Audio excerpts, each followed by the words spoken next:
Shall we go for another letter of nostalgia?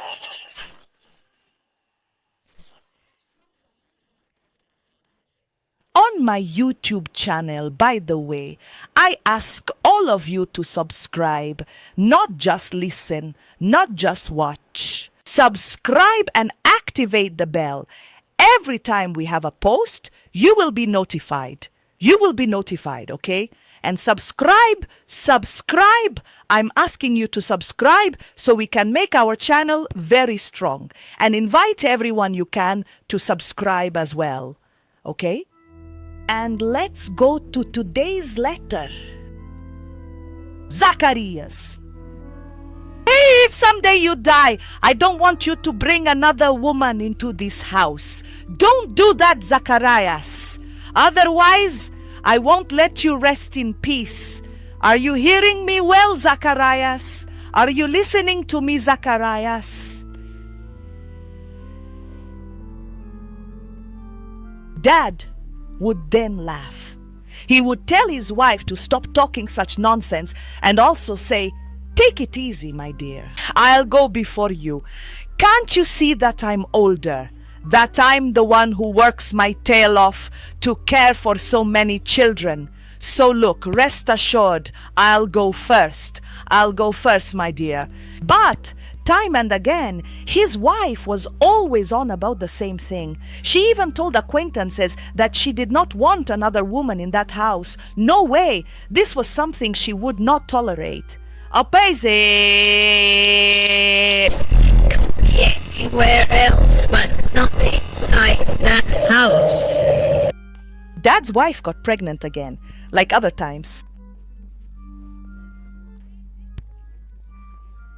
On previous occasions, like with other previous pregnancies, when it came time to give birth, the midwife came to the house. But this time, everything got complicated. In this last delivery, everything got complicated. The baby was seated, and instead of being head down, as is normal, the child was sitting, and there was no way to get the child out. And the midwife started getting desperate. The midwife started getting desperate. The previous births, there had been no problem at all. But with this last one, why did it become a problem? The midwife said, "Why did it become a problem? What is happening?" She also didn't know. When then was it decided to take mom to the hospital in the city? But then, too late, neither the child nor mom survived.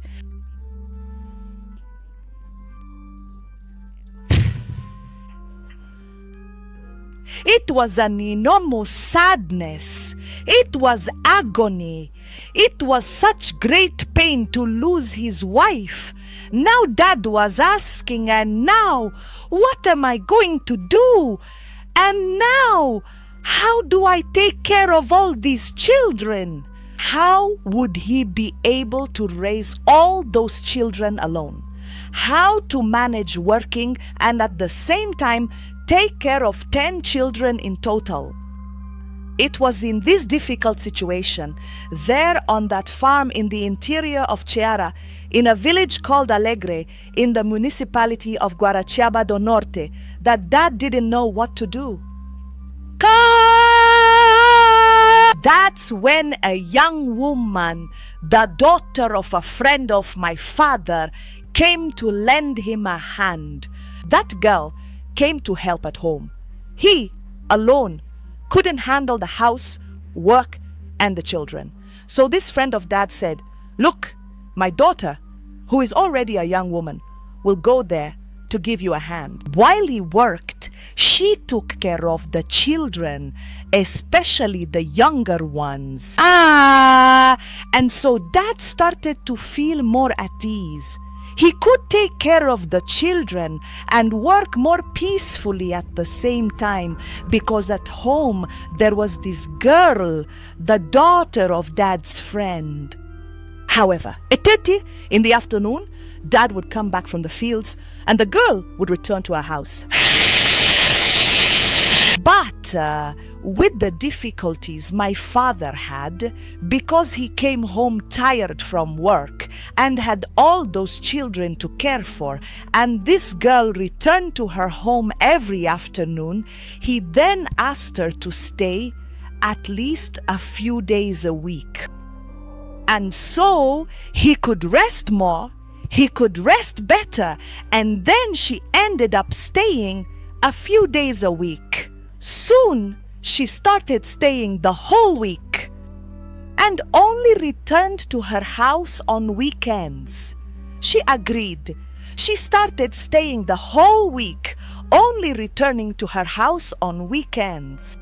And with my father's loneliness and the daily interaction with this girl, the two ended up starting a relationship. And with the approval of the young woman's parents, who were friends of my father. They knew Dad, knew who he was, the hard-working person he was, honest, a dedicated father, and eventually the two got married. That girl who came to help during the day ended up staying for a few days of the week, and later staying the whole week. Now she became my father's wife. She had married my father. My father had married her. And with the consent and blessing of her parents, who were friends of my father. So, the two ended up having this relationship. The two ended up getting married and started living as husband and wife and became in that house. Dad was always very hardworking, honest, and moreover, a widower. So there was really nothing that held him back in this second marriage. And it was in this second marriage of my father with this young woman that I was born. I am the daughter of this second marriage. I was not the first. Mom before me had 3 other children. And that's when everything happened. Where did we live? Alegre Municipality, or Lugarejo do Alegre, Guaraciaba do Norte Municipality.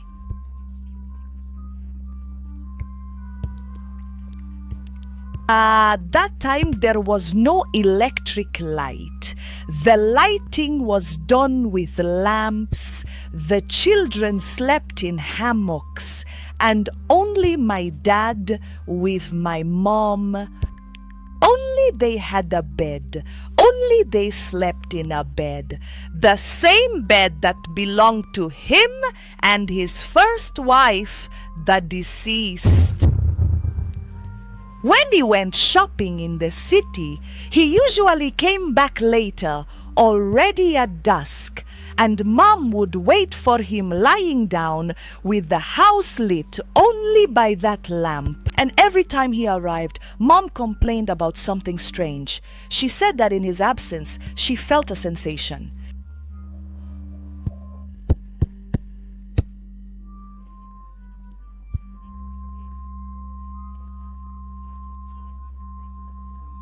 That someone was in that house.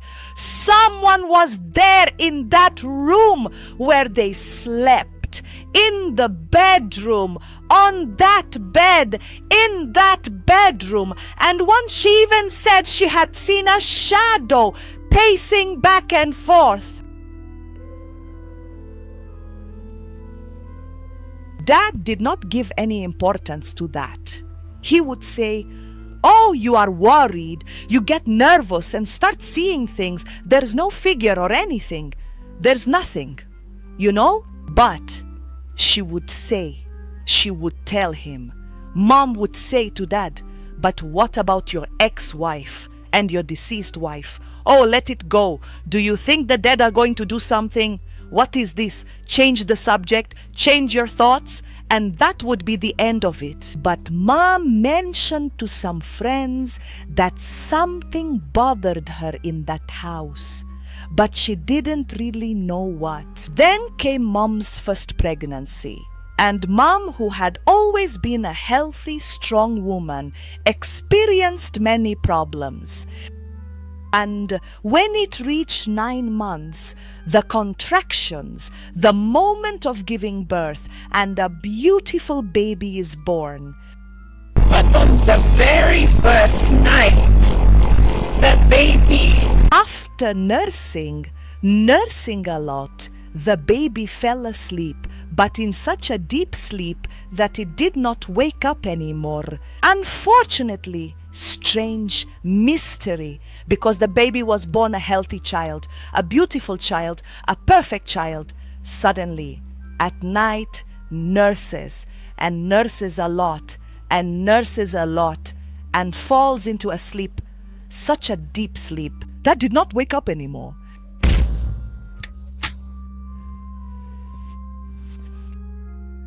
It was a shock. It was a blow. Mom, more than ever, went into despair. How to understand, how to explain a child who was born perfect and healthy, suddenly, in the first moment when nursing, goes to sleep, sleeps heavily, and doesn't wake up anymore. It was truly a moment of despair and of madness inside the house. After some time, when mom overcame this trauma, overcame this pain, although she never forgot the baby, she got pregnant again. And once more, a difficult pregnancy. Difficult. And 9 months later, a strong, beautiful child is born. A child full of life. And again passes away like this, suddenly. But what is happening? What is going on? 2 children, 2 pregnancies, 2 babies.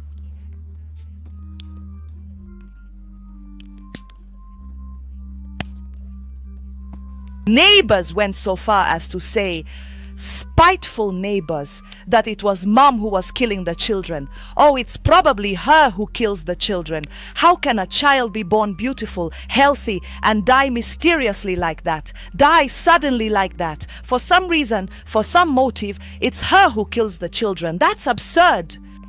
Even hospitalized, my mother had to be because of the wicked people's gossip.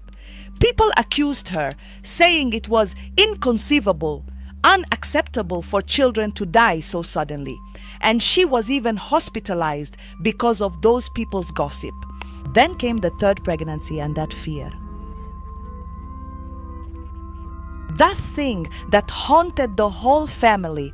Will the baby be born? Will it be born and then die shortly after? Will the same thing happen as with the other 2 children? Because in his first marriage, dad had no problems at all with the 10 children. However, only in the last one, where the child was sitting, did his wife end up dying along with the child. Now in this new marriage, where everything was supposed to go well, suddenly the first 2 babies die.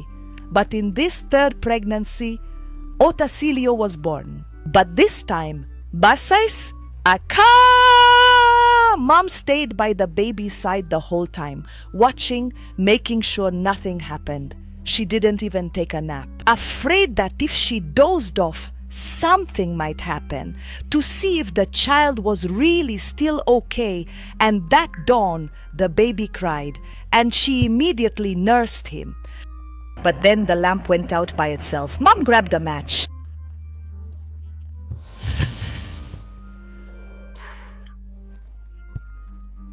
But the match wouldn't light. I mean, it did light and went out. It lit and went out. Lit and went out, as if someone were blowing on the stick. The lamp is out. The matches are lit and extinguished, as if someone were blowing out the stick. So mom, desperate, called for dad, and they both tried to light the lamp again. Sometimes they managed to light the match. When they went to light the lamp's wick, the match would go out as if someone was blowing it. Or then they managed to light the lamp and it immediately went out. When in the dark she grabbed the match and received a slap on the hand. And she shouted, "Why did you do that? Why did you do that?" "Do what? Do what?"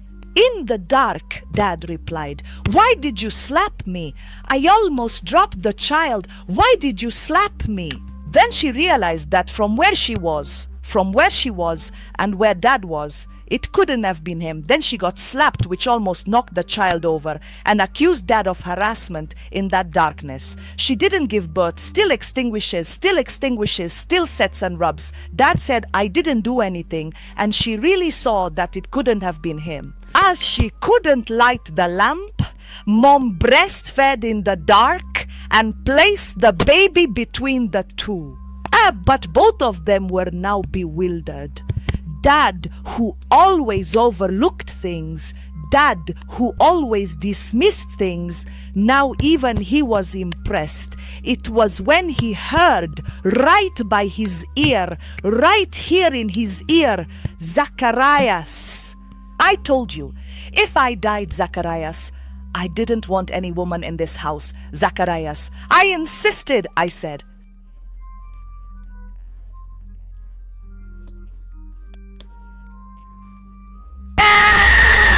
And then my father started to feel a cold hand on his neck. Get this cold hand off my neck. What is this? Get this cold hand off my neck. What is this?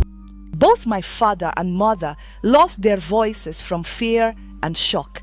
That cold hand wouldn't let go of my father's neck, and my mother felt as if something were scratching her back, cutting her back. When then my father starts to say, "You are not suffocating me, you are not suffocating me, stop it, you're going to kill me, you're going to kill me." At that moment, Mom starts to pray and pray louder and to pray and pray, initially struggling, but gradually managing to pray louder, until that hand that was here on my father's neck, that cold hand squeezing, choking, started to release, and he was then able to speak. "Francisca, go away, Francisca. Rest, good sir. Francisca, you died. Francisca, you died. I need to take care of our children, Francisca. I need to take care of our children." May other souls of light, may other souls of light come to fetch you, come to take you to eternal rest, Francisca. Rest in peace, Francisca. Rest in peace. And then a flash of light in the room, and he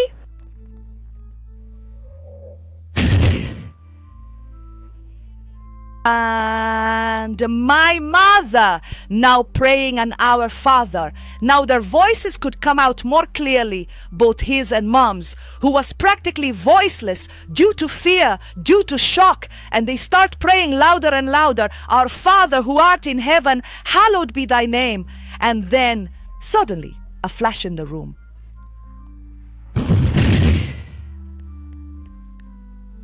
And that disappears, and everything calmed down. Dad was sweating buckets. Mom was paralyzed.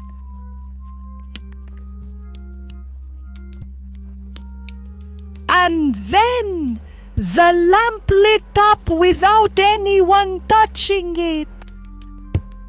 That day, or that early morning, no one slept anymore. My dad and my mom, so they had no doubt.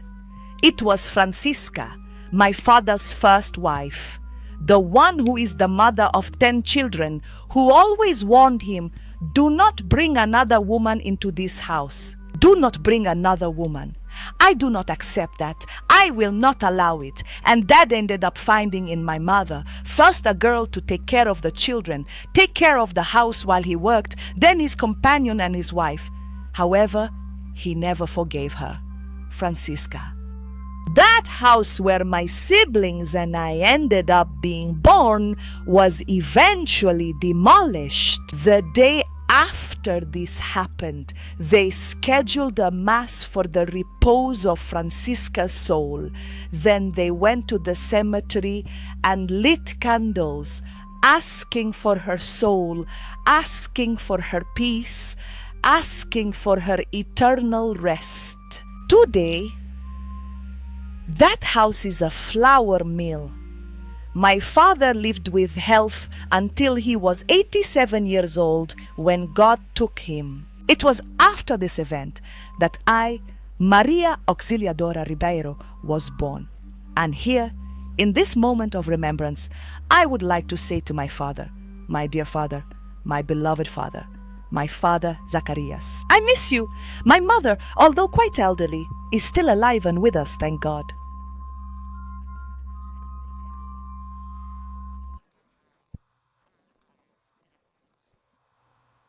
Daddy Zacharias, I, your daughter, Maria Auxiliadora, am here to tell you how much I love you and how much I miss you, me and all your children, from this second marriage and the first marriage. Adekatuaya da.